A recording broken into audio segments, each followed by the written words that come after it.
Welcome back to the show. We got a great one lined up for you. You're going to love it. Somebody roll that beautiful intro.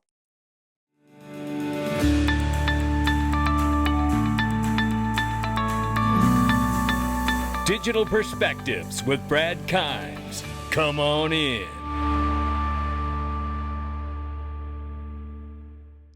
Welcome back to the show. You can follow us on X, YouTube, and digperspectives.com for exclusive content. Right now, $2.73 trillion market cap for crypto. The market's off 5.7%. And right now, Bitcoin 79,900 plus. Some would say a bargain at those prices. Just over 2,000 for Ethereum. XRP's $2.11 at the number 4 spot. We're off 5.1 on the 24-hour. We're off 18.9 on the 7-day. Bleeding heavily, but the whole market is right now. So keep that in mind as we move through this information. Ranging on price for XRP between 209 at the bottom and 224 at the top. We'll keep an eye on it. What I want you to keep an eye on now is XRPLasVegas.com. Boy, I'm telling you what, this new trailer is hot, and so were all the new speakers we have on stage this year. Remember, 2 of them are coming from the White House Crypto Summit. Come on in. Get your ticket, ladies and gentlemen. We're getting closer to XRP Las Vegas 2025, May 30th and 31st. The markets are fluctuating, but there is a momentum for this industry never seen before, including the first White House Crypto Summit and multiple XRP ETF filings, as well as a statement from the OCC with positive news for the industry. You can experience real-time discussions with industry leaders and learn about this now rapidly moving industry at XRP Las Vegas 2025, the world's largest XRP conference at the MGM Grand May 30th and 31st, with an amazing speaker lineup with top industry leaders. It's been a long journey, but it feels like it's just the beginning. Celebrate with the XRP community May 30th and 31st at XRP Las Vegas 2025. Get your tickets now. Lock in, ladies and gentlemen. It's going to be incredible, and you can join us in the Freedom Zone now directly on YouTube. Click the link underneath the video to join Patreon, or just hit the join button under any title of the video. Get all the daily videos with 0 Google ads. Worth the price of admission for the cost, less than the cost of a cup of coffee. Come on in and join that and join us in there, and extra content as well.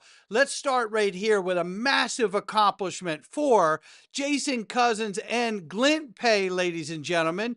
Utah adopts constitutional gold currency with historic legislation. A gold-based electronic payment system to complement the U.S. dollar just made history in Utah's final 2 minutes of 2025's legislative session. House Bill 306, a new piece of legislation, passed, delivering a huge win for monetary freedom and challenging capital gains on gold as money. This is what happened, ladies and gentlemen. You can see all the votes come in. And this is history in the making here. And shout out to Jason. And I have to wonder, will Glint Pay be that new electronic payment system used in Utah? I'm going to have Jason on the show soon. We're going to get to the bottom of it.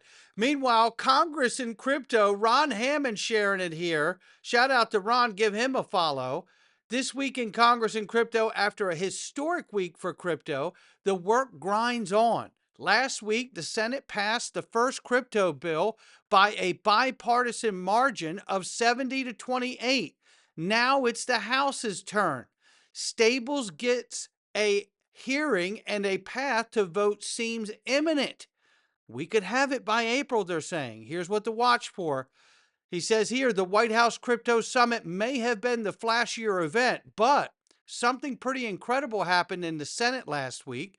Senator Ted Cruz garnered 70 votes for his revoking of the last-minute Biden administration IRS broker rule, a shock to many and showcasing crypto's strength. The CRA votes to vote to overturn the prior administration rule are nearly always partisan. In fact, the other CRA that got a vote last week regarding the CFPB rule was party line, and even one Republican voted against it.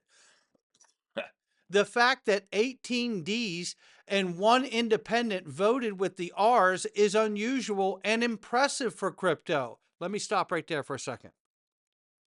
There's your biggest signal right there that the Democrats and independents are realizing you can vote against the Republican about issues, but it better not be on crypto if you want to get reelected.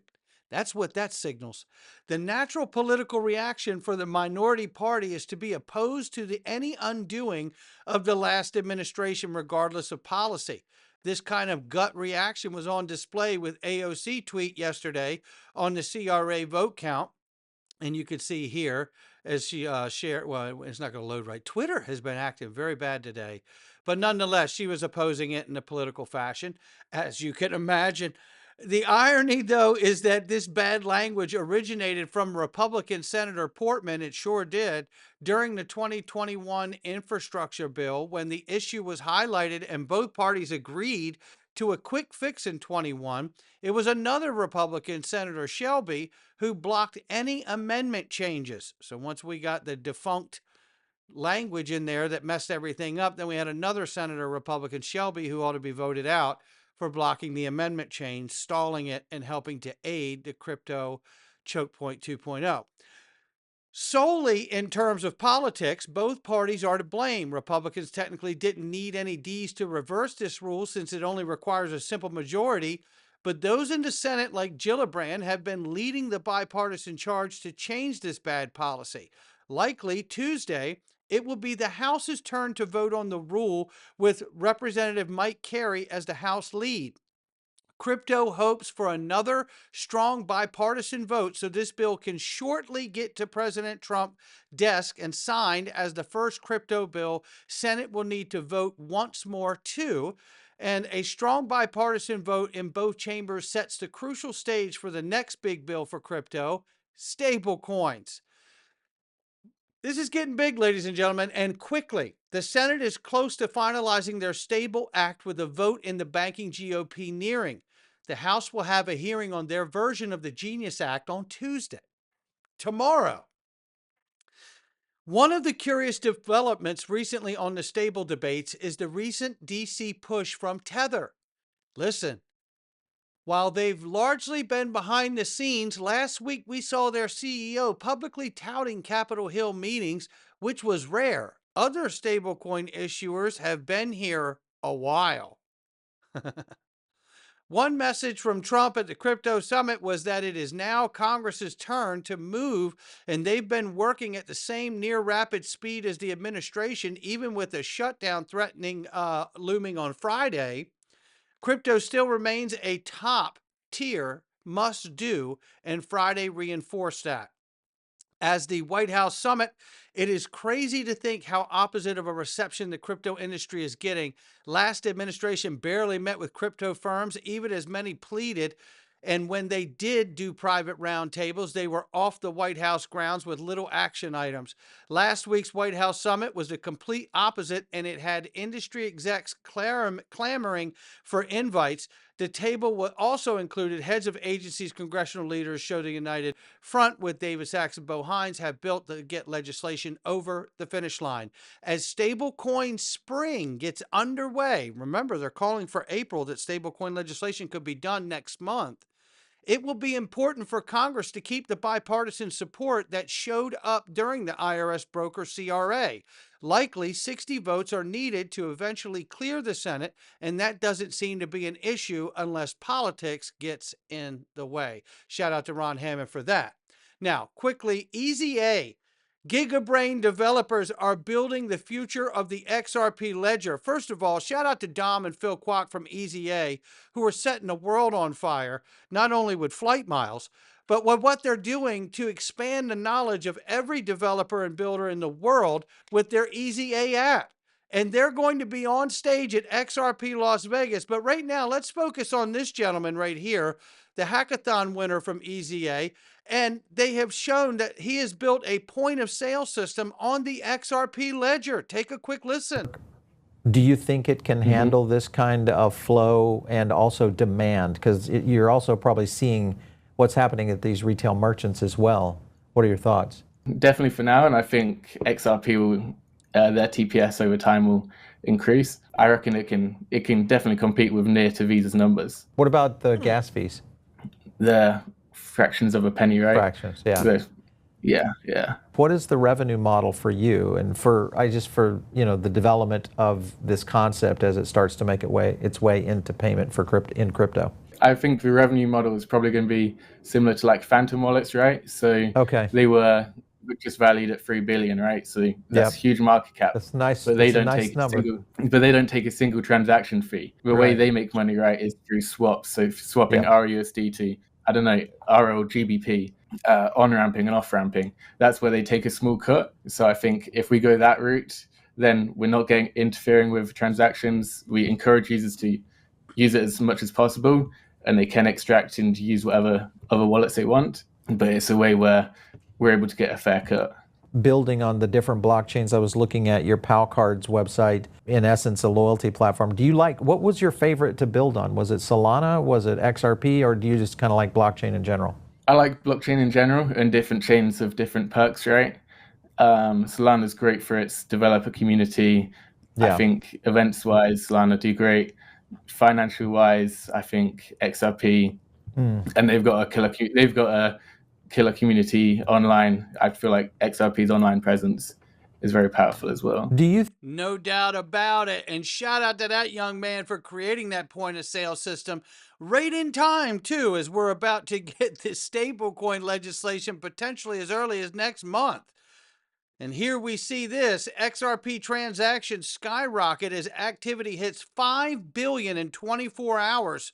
This here from Scott Melker. XRP transfers top 5 billion in a single day with wallet activity surging over 600%. And this is just a drop in the bucket to where we're headed, ladies and gentlemen. Lock in. And here we see this is a list of the ETFs. And each ETF sponsor is dropping up to $3 million on legal, custody, and setup fees just to bring the general public XRP investment vehicles. And they're expecting huge returns, profits, and management fees and trading volume. How about that? Well, you can multiply all of that by 16. Why? Because the profit potential from institutional and non-crypto retail investors piling into XRP is massive. The more ETFs, the more liquidity. And this is what's coming for XRP. When 16 companies see that much more opportunity, it's obvious XRP is on the verge of going mainstream. This is absolutely spot on here by Long Bully Stick. And I tell you, there's a closer list that you can see it. I don't need to run it down, but I tell you, this is what happens. And every one of these, once they're approved, will be holding XRP in a qualified custodian to match what is being bought inside of those funds. That is going to soak up a lot of liquidity, and then you're going to see the price go crazy along with the utility, and let's say the young man's point of sale system, the introduction of stable coins flying across the XRP ledger. And then we add this in here.